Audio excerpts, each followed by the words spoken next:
space when the kids leave and they start interacting, right? The first thing that everybody does is starts to compare Buzz to Woody, right? Yes. Like, oh, he has a laser when you have a laser. Oh, he has like the voice box. You just have a pull string, right? There's this immediate comparison, which then drives more of Woody's like insecurities. And Buzz isn't self-aware enough to even like know anything about this stuff. Yeah. And I think then it goes into like the flight piece, which I'll talk about in a second.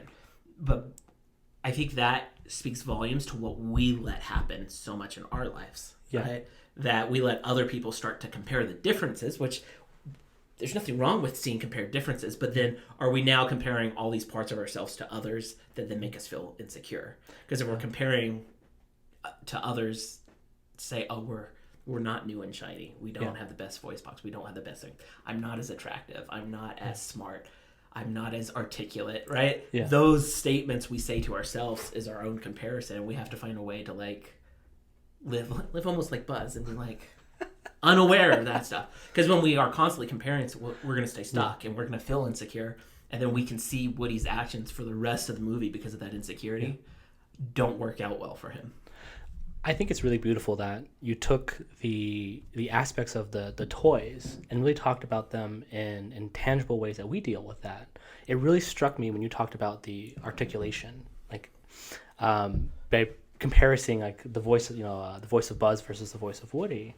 I think that was really deep, and I just wanted to kind of stop and kind of recognize that. Super deep.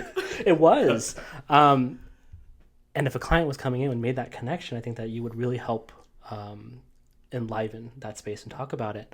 But I think that kind of pulling up for a second, kind of generally what you're talking about is how we can assign worth to some external factors that we might not have one part we might not have control over, and then another we have control over, but it takes us having that consciousness of saying, wow, I didn't like that comparison.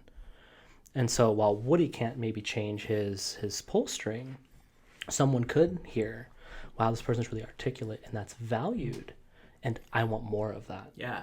And I think that that's something that's really beautiful about that one moment, is there's all this depth to something that I think happens in probably 30 seconds. Yes, probably 30, yeah.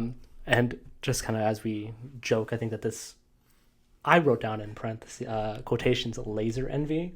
And as a kid, I've never got it. And so having Mr. Potato Head step in and really kind of instigate there, I think that was something that I started to pick up on in the first part of the movie. How much do we let other people instigate our insecurities because of other people's comparison?